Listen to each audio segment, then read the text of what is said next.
Hey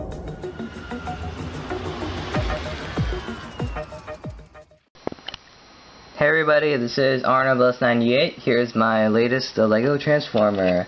This is Galvatron from Transformers Age of Extinction. Oh, this car was such a huge pain to make, and it took quite some time. But I'm really happy how he turned out now. And of course, this is his truck mode. I think he is Argosy Freightliner truck, something like that. That's what I read somewhere. Let's give me a quick 360. I really like his truck mode. Well, it's at the back, so you can see a lot of the robot stuff, but that's kind of unavoidable. I think he might be one of my favorite Bayformers I made so far for vehicle mode.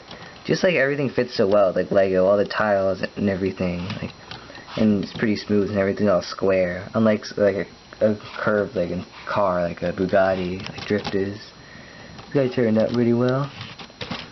A better view of the front. You can see everything at the grill, headlights. I use these smoky like tiles with a hinge on them, a clip on them. Then you can see these little highlight things on the top. In the side view, I did stripes and stuff here. He has 6 wheels, and for the top, yeah, it's pretty smooth. Just the middle part is for transformation. It holds a little like hinge. You'll see later on. And it even has little smokestacks and his back.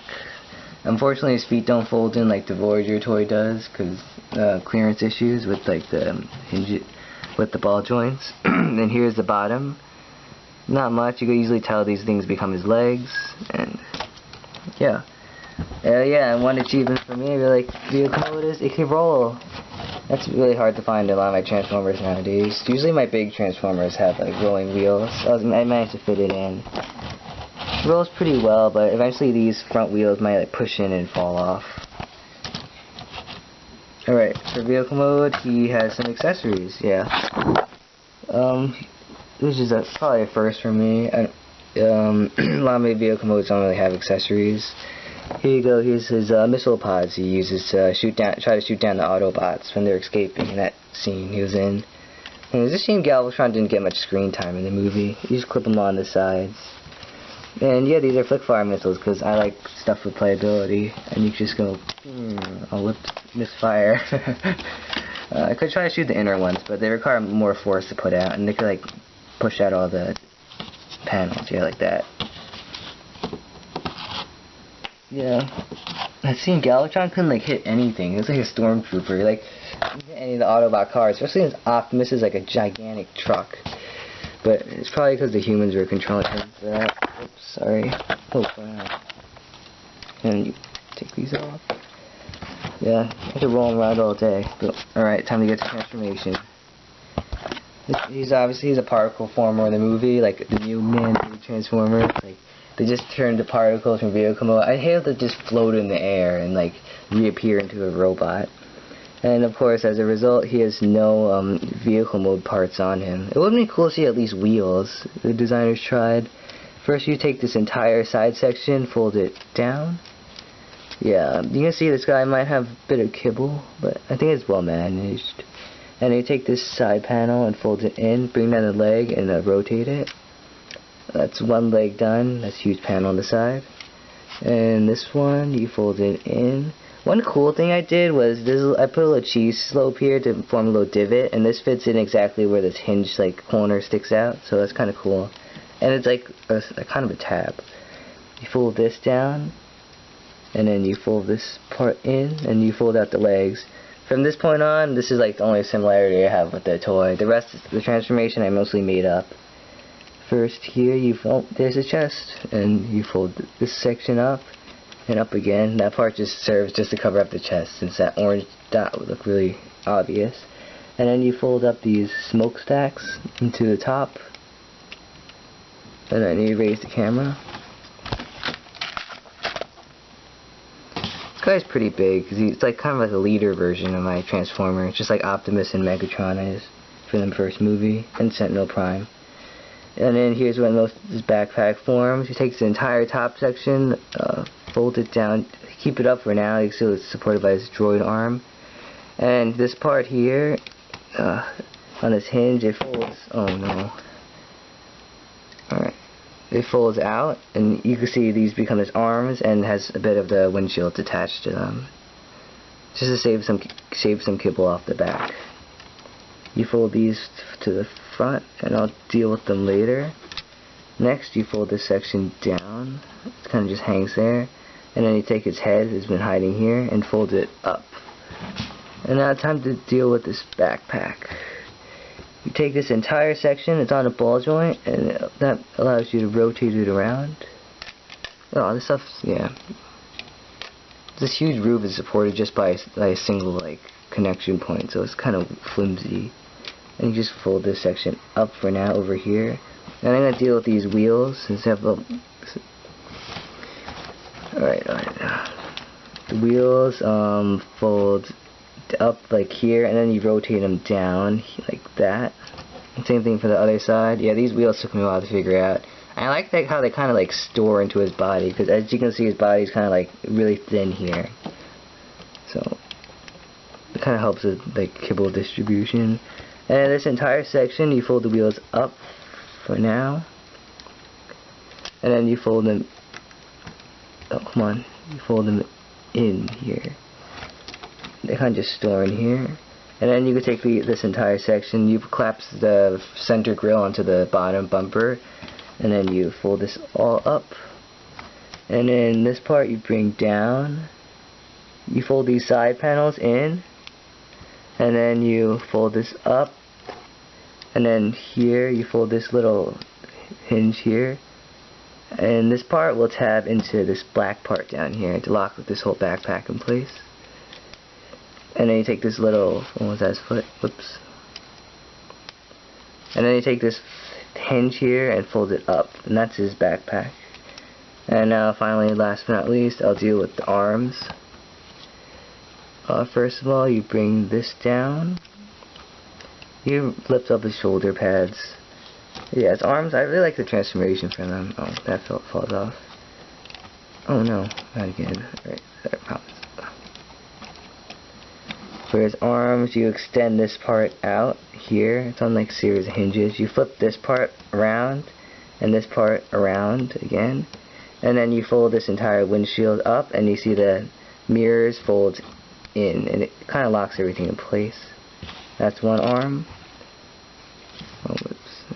Yeah, this guy's pretty fragile in this video. He usually isn't.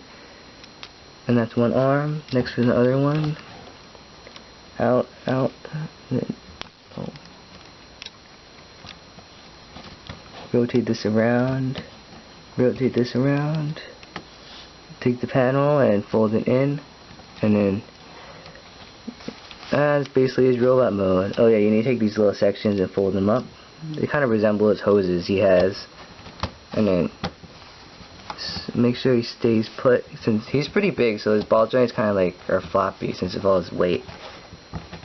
Oh, come on, stand, please.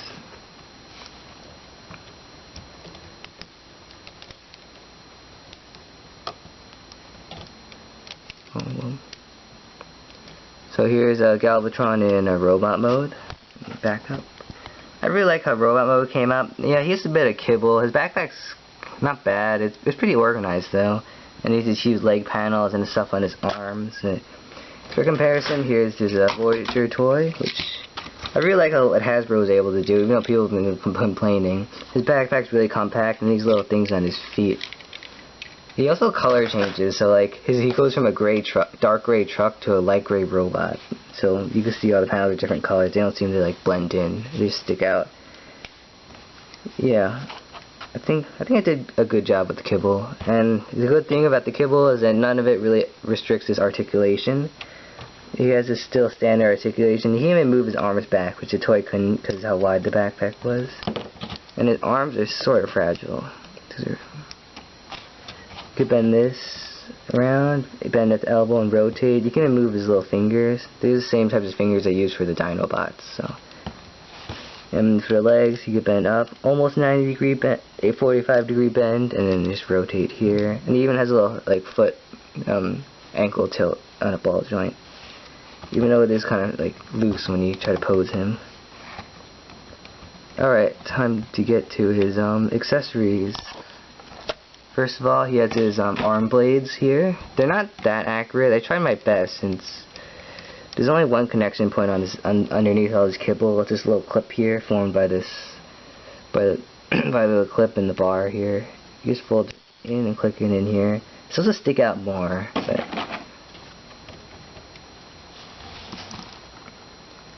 and you put it on the other side. Here's his arm blades. Pretty simple. His arm blade, when he first transforms, he like splits a car in half with them. There you go. And then, yeah, I think I got the colors right. His hoses aren't blue; they're like more like grayish. And it's kind of strange how the Hasbro like colored him, because he has little dots of all these colors on him. But since I'm working at such a small scale, dots aren't really like. I can't really make anything smaller than these little studs here and cheese slopes. Last but not least, I have his huge cannon. Is this called a fusion cannon or something? It has those like prongs here. I think it shoots missiles also. I think when he's trying to shoot down Optimus in when they're fighting in robot modes. So here, there's a little tab here, and here's a little stud here, and this kind of forms over his arms because you have to open the arms up. This thing might look a bit huge, but I think it's pretty well sized compared to how it was in the movie. And there you go. Here's his big fusion cannon. And you can turn his head, of course. Yeah, his head is rotation. It took me a while to figure out how the head would go, since it's not a standard like on like that four-sided like brick. Here's his cannon, and he's posing. Yeah, so here's a Galvatron, and I think he came out pretty nice, even in robot mode. Also, I like all these details, and you know, I love this color, this like icy blue color. It's a shame that it doesn't come in too many Lego sets. I only have the cheese slopes and the mixels. So I think that's it for Galvatron here. I'm thinking about my next Transformer. I was gonna do Bumblebee originally, but I haven't picked up the mixels, the Series 6 mixels, the yellow ones yet, because I needed a few more parts. But so if I don't get them in time, I think I might do Evasion Mode Optimus Prime. So I think that's it. I'll see you guys. And I'll probably make a vlog later, just to show some updates. So yeah, that's it. Bye guys.